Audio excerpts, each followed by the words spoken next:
I never liked going to my Aunt Paola's house. Honestly, I never liked her either. She's a creepy Bible-thumping Jesus fanatic and she'd always circle over me like a vulture.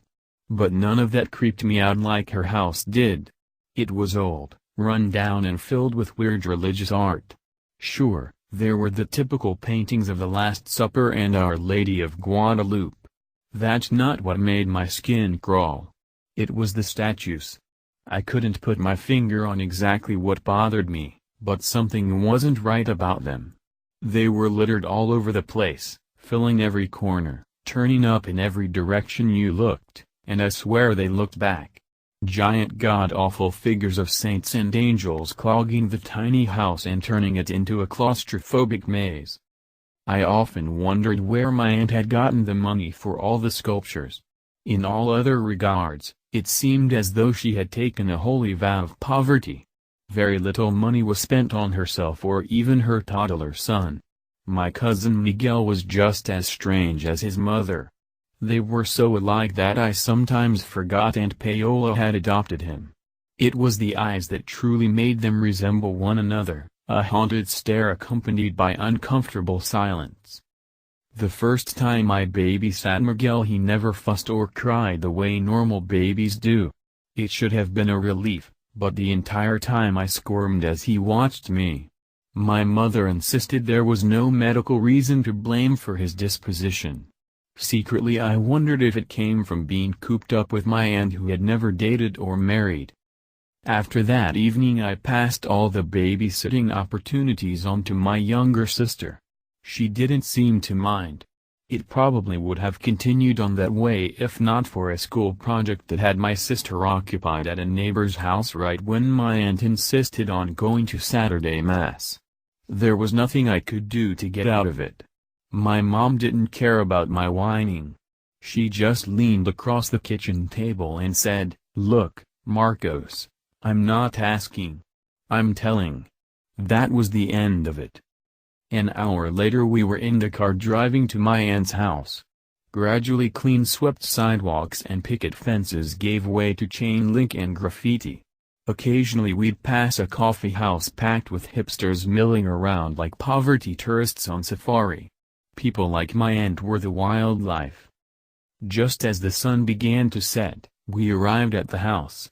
My mom parked. I stepped out of the car and walked up 4 wooden stairs to my aunt's front door. As I reached out to ring the doorbell, the front door flung open. "Hola, Marcos," she said in a thick Mexican accent. Her dark eyes stared into mine. She was a small lady with shoulder-length black hair. She wore a white polo shirt and a navy blue skirt that resembled a schoolgirl's uniform. Her wrinkled brown skin reminded me of a dried-up riverbed.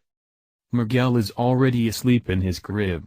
Make sure you give him his bottle if he starts crying. I made 2 of them already. They're in the refrigerator. And make sure you do not put the TV too loud. Your mom and I will be back in an hour." She pronounced the H in the word hour when she said it. "Okay, Tia Paola," I responded. She preferred when I called her Tia Paola because the word aunt was too American for her. She was an old-school Mexican lady that didn't believe in speaking English. She had no choice when it came to me because I didn't speak Spanish. That made her angry and it made me chuckle every time I reminded her of that. She stomped off towards the car as I waved my mom goodbye. I let out a sigh of disappointment as they drove off. "Here we go," I thought aloud as I closed the door and walked into the pitch-black house. I felt the wall for the light switch and flicked it on. Directly in front of me stood a 5-foot-tall statue of the Blessed Virgin. I jumped back and yelped. Maybe it was my imagination, but I thought I saw hate in the eyes of the otherwise serene face of the statue. It was ridiculous. Statues can't feel hate or anything at all.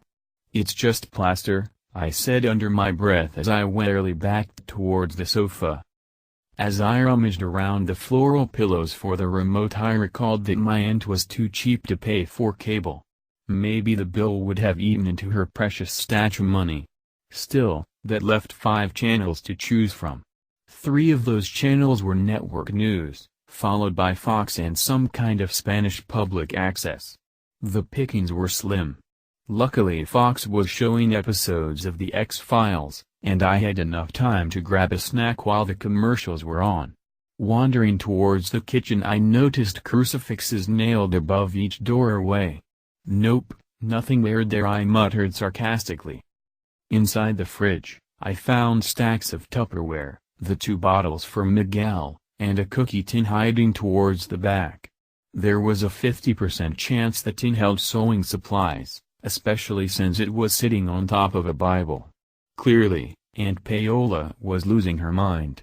A spoon sat next to the Bible, so I used it to pry open the tin. Beans. Cold smelly beans. My consolation prize was a bottle of water, which I grabbed just as I heard the show start in the living room. Hurrying back, I plopped down on the couch. My phone buzzed with a new text message. Apparently, my friends were off hanging out at the mall like normal teenagers, and the girls they were meeting had a friend who thought I was cute. Great. I was officially cursed. Instead of replying, I tossed my phone towards the other end of the couch so I could focus on the adventures of Mulder and Scully. The monster they were investigating was a shape-shifting something or other that was behind a string of murders and several local legends. Of course, Mulder had to ask what if the legends are true? While Scully rolled her eyes and scribbled on a clipboard. Halfway through the episode, Scully was conducting an interview with a witness who just happened to be the monster in disguise. Tension was building, and just as it reached its peak, Miguel let out a blood-curdling scream down the hallway. I jumped up and ran down the hall to Miguel's room. His bedroom door was slightly ajar. I pushed it open to find pitch darkness. With my body halfway into his room, I blindly fumbled for the light switch. I flicked it on and found Miguel standing up in his crib. Tears rolled down his cheeks and onto his light blue onesie. His pudgy hands clasped the rails of the crib as he rocked his body back and forth.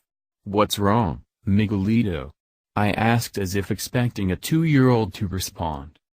Quickly, I remembered the bottles in the fridge and ran to grab one. I hustled back to his room and handed a bottle to him. He wouldn't take it and continued crying. I then pressed the nipple of the bottle to his lips, but he refused to drink. Desperate, I looked around his room as if I would find the solution to his crying laying around somewhere. I jumped back in fright. I don't know how I missed it when I walked into the room, but in front of Miguel's closet stood a life-size concrete gargoyle. It hunched over as if ready to pounce on its prey. Sharp feathered wings sprouted out from its back. Its menacing face was dominated by a nose that protruded like a parrot's beak over thick lips formed into a feral grin. The bald, misshapen head was dwarfed by its muscular body, from which oversized hands and arms hung below its bent knees. Although the feet it perched on resembled a chicken's talons, the overall effect was ape-like. I'd never seen anything like it, yet it had an indefinable quality that matched the rest of the sculptures in the house. Maybe that was why I didn't run away screaming. While watching the hideous gargoyle, I rubbed my cousin's back to soothe him. "SHH, SHH. Don't cry, Miguelito." He coughed and made himself gag from crying so hard. Through his sobbing and crying, I heard my phone ring from the living room. I dropped the bottle in Miguel's crib, picked him up and walked to the living room. Without looking at who was calling, I quickly answered the phone with my one free hand. "Hello?" I shouted over Miguel's cries. "Marcos, it's Tia Paola. Why is Miguel crying?" "I have no idea. I gave him his bottle and he wouldn't drink it. He doesn't stop crying. Mass ended early and we're on our way home. I told you not to put the TV so loud, Marcos," she shouted. "Tia, maybe he's crying because of that ugly black statue you put in his room. That thing even scared me. Why would you have something like that in a baby's room?" "What black statue are you talking about, Marcos?" "I've never put anything like that in his room," she answered. Then where did it come from? It was in front of his closet facing the crib. I shouted. She stayed silent for a moment, then whispered as if someone on my end of the line might overhear her. Listen to me carefully, Marcos. Get out of the house right now. Take Miguel and leave immediately. What? I asked. Her whispers turned to screams. Marcos. Leave now. That statue you saw isn't a statue. Es un demonio. I slowly lowered my phone and attempted to translate her last words. Es un demonio, I whispered to myself. Prickles and goosebumps shot up my body once I realized what she had said. Oh, shit. She said it's a demon. I dropped my phone and stumbled. The back of my knees hit the couch. I could hear my mom and aunt screaming my name from the phone speaker. As I stepped forward to move towards the front door, Miguel's bedroom light suddenly turned off. Miguel stopped crying and squeezed my neck with his little cold arms. With his face pressed against mine, we focused our eyes on the black hallway. His bedroom door gently creaked open. I could feel Miguel's heartbeat galloping along with mine. From the darkness of the bedroom hallway, a low-pitched growl echoed into the living room. Miguel began to scream again. As I ran to the front door, all the lights in the house suddenly shut off. Heavy footsteps thudded towards us. Something yanked both of my legs out from under me and I fell onto my side. My head hit something hard, but through the dizziness and nausea, I held onto Miguel's torso with my good arm and struggled to my feet. We made maybe 2 or 3 steps towards the door when Miguel was then ripped out of my grasp. The last thing I remember was somebody screaming. It might have been me. I'm not sure. When I came to my senses, I was on a stretcher being loaded into an ambulance. A paramedic said I had a broken arm and a serious head contusion. I don't recall rambling about monsters or trying to get up, but when I woke up in the hospital I was told that I had to be restrained to keep from hurting myself. Doctors and detectives quizzed me on what I could remember. I insisted a monster disguised as a statue had attacked my cousin and they chalked it up to the blow to my head and told me that my cousin had been taken in the same home invasion that had resulted in my injuries. Someone with a clipboard gently explained to me that I had been watching a TV show about monsters and urban legends before I was attacked. The emotional and neurological trauma caused me to blend fantasy with memories of the crime. But what about the statues? I asked. Clearly I was still confused. My aunt never had any statues, not of gargoyles or anything else. A nurse came in to put a shot of something in my fore. The last thoughts that drifted through my head were that maybe some urban legends are true, maybe a demon can look like a statue, and maybe the house was crawling with them.